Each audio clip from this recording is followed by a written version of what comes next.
For 10 years, I believed he was my father, the man whose shadow followed me like a protective guardian from my earliest memories. The warmth of his hand wrapped around mine as we walked down the cracked sidewalks of our neighborhood, the steady voice that read fairy tales with an occasional croak, the smile that broke through even the darkest storms in my heart. My name is Emily Carson, and this is the story of the family I thought I knew, and the secret that threatened to unravel everything I held dear. My childhood was ordinary in many ways, but colored by moments of extraordinary love.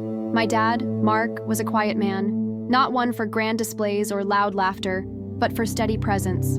He worked long hours as a mechanic in a small garage, coming home with grease-stained hands and tired eyes, but every evening, without fail, he sat down with me, asking about my day, reminding me how proud he was. Mom, Sarah, was the kind of woman whose love wrapped around you like a warm blanket, even when her own worries weighed heavy. She was gentle but strong, the quiet glue holding us together through hard times.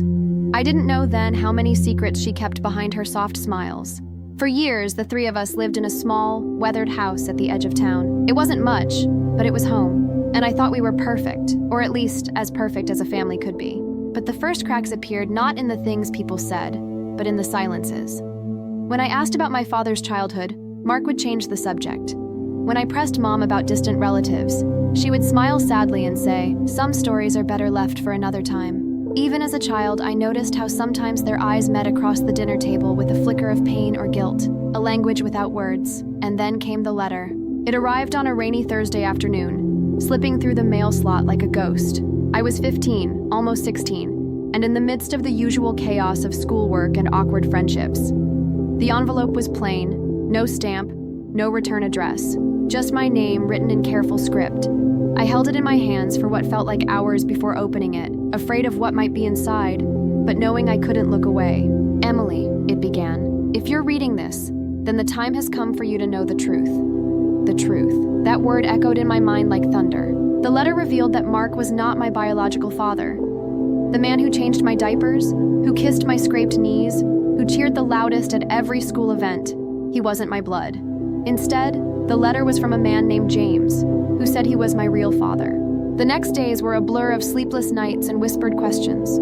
I tried to catch Mom alone, to understand, to beg her for answers, but each time she pulled away, tears spilling down her cheeks and a quiet sorrow in her voice.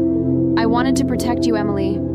I still do," she whispered once, before retreating to her room, leaving me with a hollow ache.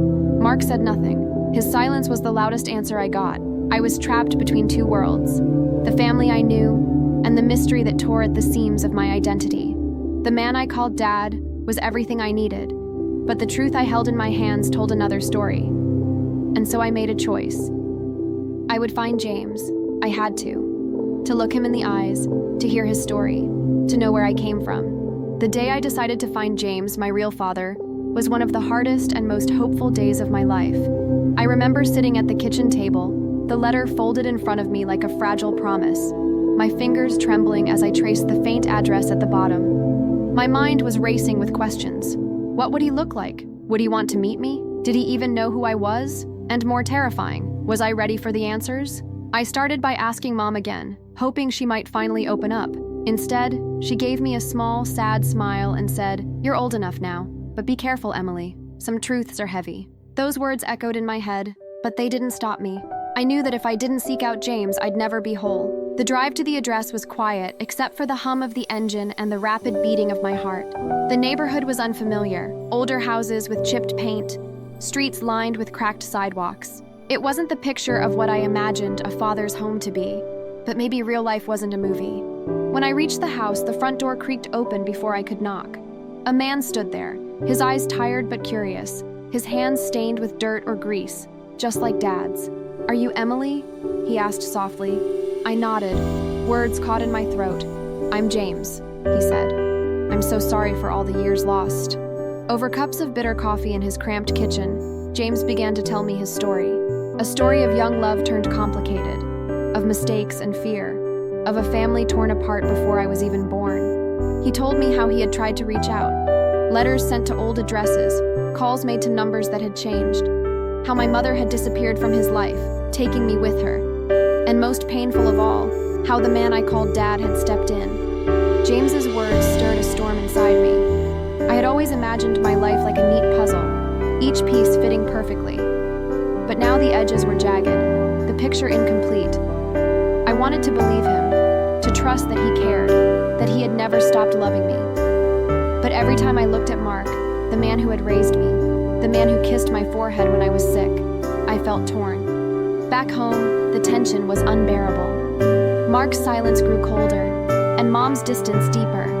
It was like the walls were closing in around me, and the family I knew was slipping away. One night, I found Mark sitting alone in the living room, his hands shaking as he stared at an old photo album. "Why didn't you tell me?" I finally asked, voice barely a whisper. He looked up, eyes filled with a mixture of sorrow and regret. "I wanted to protect you," he said. "I didn't want you to feel lost." But the truth was, he had been protecting himself, too. The more I learned, the more I realized that this story wasn't just about finding a biological father. It was about understanding love, sacrifice, and the complicated choices people make in the name of family. And the obstacles were just beginning. After my visit with James, the world I had known started to crumble beneath my feet. Every moment felt heavy with uncertainty. I was no longer just Emily, the daughter who grew up in a quiet home with Mark and Mom. I was Emily, caught between two fathers, one who raised me with love and sacrifice, and another who shared my blood and a lifetime of missed chances. Mark's silence became a wall that I couldn't climb. I tried to reach out, to bridge the gap growing wider between us, but every conversation ended with a painful silence or a look of defeat in his eyes. One afternoon, I sat across from him at our kitchen table, the sunlight filtering weakly through the window, and asked the question I had been dreading. "Did you know about James all along?" Mark sighed, the weight of years pressing down on his shoulders. "Yes," he admitted quietly. "From the moment I met your mother, I knew the truth, but I promised her I would protect you from the pain. I wanted to be the father you deserved." His words stung with a bittersweet honesty. He had sacrificed so much to be there for me, but in doing so, had built a foundation on a fragile lie. As the days passed, I found myself drifting farther from the family I had always known. I felt lost, fragmented, like a puzzle with missing pieces. At school, my friends noticed the change. I became quieter, withdrawn. At night, I'd stare at the ceiling, wondering if I would ever feel whole again. But amidst the chaos, there was James, a quiet presence who reached out gently, never pushing, always waiting. He shared stories of his own struggles, the pain of watching from afar, and his hope for a future where we might build a relationship. One evening, I stood at a crossroads. I had to decide whether to hold on to the familiar comfort of Mark's love or to open my heart to the man I never knew and to the truth I had been running from. It wasn't an easy choice, but sometimes the hardest decisions lead us to the most profound growth. Just as I thought I was beginning to understand my fractured family, James handed me a small, faded photograph that stopped my heart. It wasn't a picture of my mother, nor of the men who had claimed to be my fathers.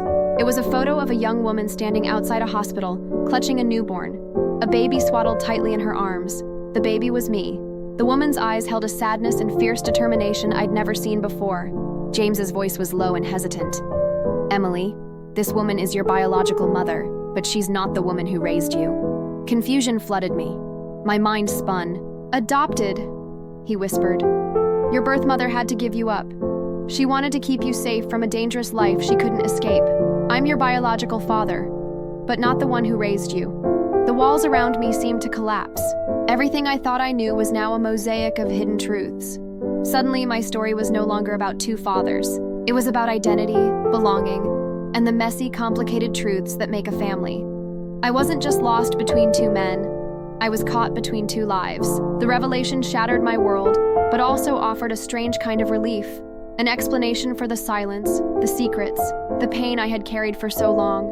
I realized the love I had known, from Mark, from my birth parents, from Mom, was imperfect, but real. And that maybe, just maybe, family was more than blood.